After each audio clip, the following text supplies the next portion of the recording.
ભાવનગર શહેરમાં ટ્રાફિક નિયમોનું પાલન કરાવવા માટે ઘોઘા રોડ પોલીસ દ્વારા ખાસ ડ્રાઇવ હાથ ધરવામાં આવી હતી.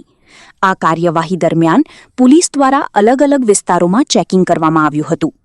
મળતી માહિતી અનુસાર પોલીસ દ્વારા નંબર પ્લેટ વગર દોડતા તેમજ નિયમો વિરુદ્ધ ફેન્સી નંબર પ્લેટ લગાવેલા વાહનો સામે કાર્યવાહી હાથ ધરવામાં આવી હતી.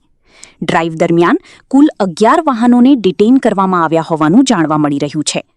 પોલીસે વાહન ચાલકોને ટ્રાફિકના નિયમોનું પાલન કરવા અપીલ કરી હતી. સાથે જ નંબર પ્લેટમાં કોઈપણ પ્રકારનો ફેરફાર ન કરવા તેમજ સરકાર દ્વારા નક્કી કરાયેલા નિયમો મુજબની નંબર પ્લેટ જ લગાવવા સૂચના આપવામાં આવી હતી.